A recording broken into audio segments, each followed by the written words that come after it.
Hi hello good morning Jaya TV நேயர்களுக்கு வணக்கம். சுவையும் ஆரோக்கியமும் நிறைந்த கமகம சமையல்ல இன்னைக்கு நம்ம பார்க்க போறது கத்திரிக்காய் சேமியா.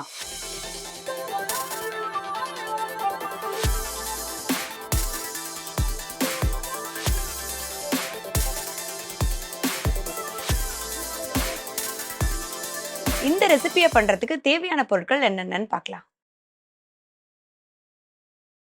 கத்திரிக்காய் சேமியா செய்ய தேவையான பொருட்கள்: கத்திரிக்காய் 200 கிராம், வேக வைத்த சேமியா 1 கப், கடலைப்பருப்பு 1 டீஸ்பூன், உளுத்தம்பருப்பு அரை டீஸ்பூன், தனியா அரை டீஸ்பூன், ஜீரகம் அரை டீஸ்பூன், மிளகு அரை டீஸ்பூன், பட்டை 1, கிராம்பு 2, காய்ந்த மிளகாய் 5, முந்திரி 5, கருவேப்பிலை சிறிதளவு, கடுகு 1 டீஸ்பூன், உப்பு தேவையான அளவு, எண்ணெய் தேவையான அளவு.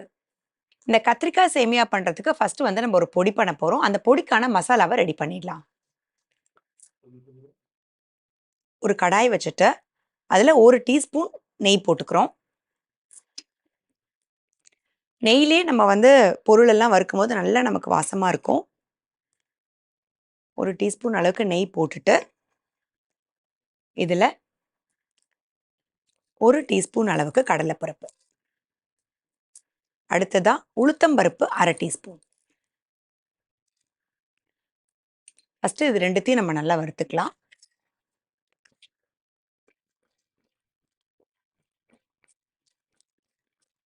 இந்த கத்திரிக்காய் சேமியா வந்து பார்த்தீங்கன்னா அவ்வளோ டேஸ்டியாக இருக்கும். இதில் வந்து நம்ம மசாலாலாம் அந்த பொடி பண்ணி போடும்போது அவ்வளோ டேஸ்டியாக இருக்கும். நீங்கள் கண்டிப்பாக ட்ரை பண்ணி பார்க்கணும் இதை.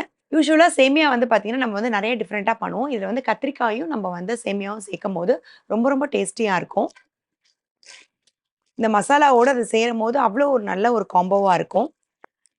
கடலைப்பருப்பும் உளுத்தம்பருப்பும் வந்து பார்த்தீங்கன்னா இப்போ நல்லா நமக்கு வந்து வறுபட்டு வந்துருச்சு. இதை சிம் பண்ணிவிட்டு 1 டீஸ்பூன் தனியா, ஒரு அரை டீஸ்பூன் மிளகு, அரை டீஸ்பூன் அளவுக்கு ஜீரகம், இதில் 1 பட்டை, 2 லவங்கம், இது கூட காரத்துக்கு நம்ம வந்து காஞ்ச மிளகாயும் சேர்த்துக்கலாம். நம்ம ஒரு 5 காஞ்ச மிளகாய் போல ஆட் பண்ணிருக்கோம்.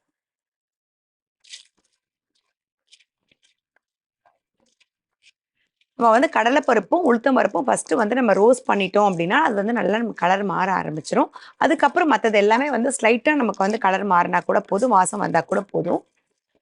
நமக்கு வந்து கடலைப்பருப்பும் உளுத்தம் பருப்பும் சரியாக வறுபடலை அப்படின்னா இந்த ஃப்ளேவரே வந்து நமக்கு மாறிடும், இந்த பொடியோடைய ஃப்ளேவர். அதனால ஃபர்ஸ்ட் வந்து கடலைப்பருப்பையும் உளுத்தம் பருப்பையும் நம்ம வறுத்துட்டு அது கலர் மாறினதுக்கு அப்புறம் இதில் வந்து மிளகு ஜீரகம் நீங்கள் வந்து மற்ற பொருள் எல்லாமே ஆட் பண்ணிக்கலாம். எல்லாமே சேர்ந்து நமக்கு நல்லா வந்து வாசம் வர ஆரம்பிச்சிடுச்சு. அடுத்ததா இதில் நம்ம கிட்ட இருக்க கொப்பரை தேங்காய் ஒரு 2 டீஸ்பூன் அளவுக்கு ஆட் பண்ணும்.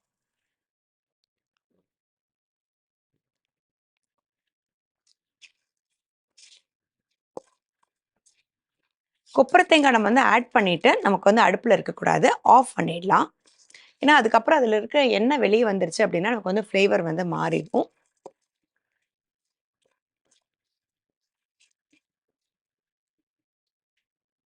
இதில் கொஞ்சமாக உப்பு சேர்த்துட்டு இதை நம்ம ஆறவும் பொடி பண்ணி எடுத்துட்டு வந்துடலாம். இப்போ நம்ம மசாலா வந்து பார்த்தீங்கன்னா நல்லா கோர்ஸாக பொடி பண்ணி எடுத்துகிட்டு வந்தாச்சு. இப்போ ரெடி ஆயிடுச்சு. இன்னொரு பக்கம் வந்து பார்த்தீங்கன்னா நம்ம வந்து கடாயில் எண்ணெய் விட்டு காய வச்சுருக்கோம். இது கூட 1 டீஸ்பூன் அளவுக்கு நெய்யும் ஆட் பண்ணிக்கலாம். இதில் கடுகு 1 டீஸ்பூன் அளவுக்கு தாளிச்சுக்க போகிறோம். கடுகு பொரிய ஆரம்பிச்சிடுச்சு. அடுத்ததாக இதில் நம்ம கிட்ட இருக்க முந்திரி பருப்பு ஆட் பண்ணிக்கலாம். கொஞ்சம் கருவேப்பிலை,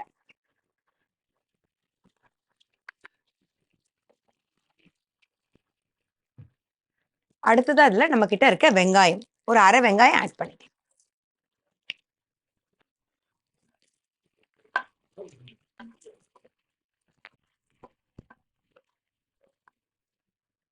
இதுலயே நம்ம கிட்ட இருக்க கத்திரிக்காயும் ஆட் பண்ணிக்கலாம்.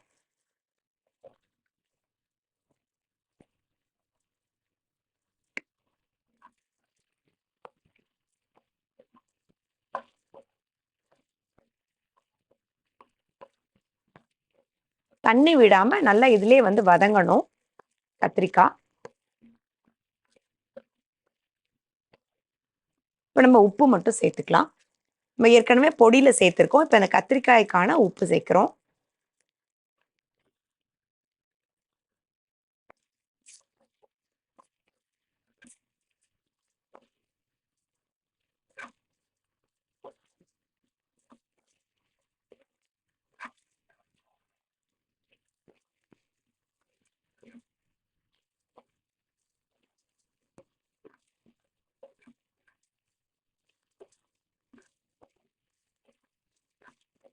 இப்போ கத்திரிக்காய் பார்த்தீங்கன்னா நல்லா நமக்கு வந்து வதங்கி வந்துருச்சு. இப்போ நல்லா தெரியும் உங்களுக்கு கலர் நல்லா மாறிக்கிட்டு வருது. ஸோ இந்த ஸ்டேட்ல நம்ம கொஞ்சம் தண்ணி சேர்த்துக்கலாம்.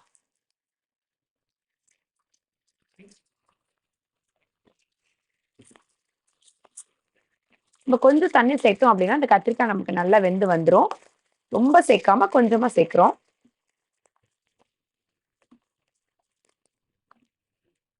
இப்போ கத்திரிக்காய் பார்த்தீங்கன்னா நல்லா நமக்கு வெந்து வந்துருச்சு. இதுல நம்ம வச்சிருக்க பொடியை ஆட் பண்ணிக்கலாம்.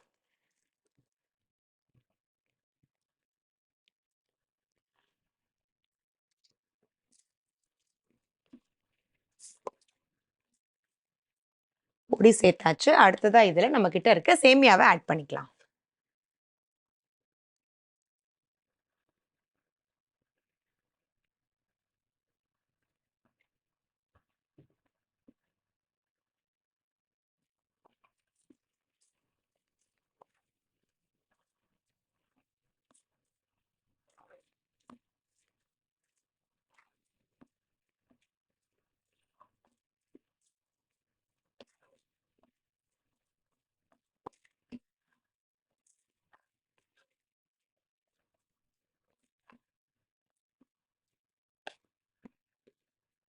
இப்போ நம்ம பண்ணிட்டு இருந்த கத்திரிக்காய் சேமியா பார்த்தீங்கன்னா ஆல்மோஸ்ட் எண்டுக்கு வந்துருச்சுங்க. இப்போ நல்லாவே வந்து நம்மளுடைய மசாலா, நம்மளுடைய சேமியா, அது கூடவே கத்திரிக்காய் எல்லாமே சேர்ந்து நல்லா மிக்ஸ் ஆயிடுச்சு. பச்சை வாசம் எல்லாமே போயிடுச்சு.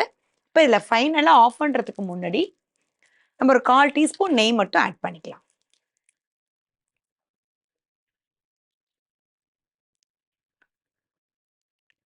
இப்போ நம்ம ஆஃப் பண்ணிட்டு மிக்ஸ் பண்ணிடலாம்.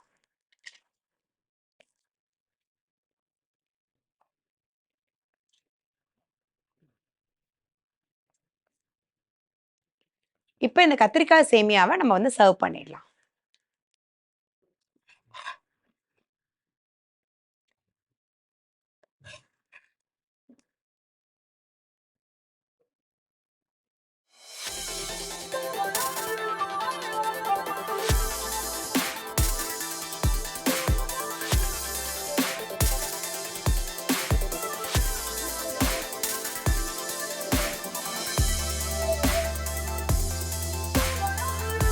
இப்போ நம்ம பண்ணிட்டு இருந்த கத்திரிக்காய் சேமியா பார்த்தீங்கன்னா சூப்பராக ரெடி ஆயிடுச்சுங்க.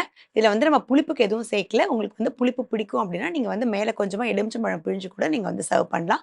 ரொம்ப ரொம்ப டேஸ்டியாக இருக்கும். இதோட ஆல்டர்னேட்டிவ் என்னன்னு பார்த்தீங்கன்னா இன்னைக்கு வந்து நம்ம இதில் சேமியால பண்ணியிருக்கோம். நீங்கள் வந்து உங்கள் வீட்டில் ஒரு வேளை இடியாப்பம் இருந்தது அப்படின்னா நீங்கள் வந்து இடியாப்பத்தை கூட இந்த மாதிரி வந்து நீங்கள் பண்ணலாம். அதே மாதிரி ரைஸ் இருந்துச்சு அப்படின்னா அதை கூட நீங்கள் வந்து இது மாதிரி மிக்ஸ் பண்ணி சாப்பிடும்போது ரொம்ப நல்லாயிருக்கும்.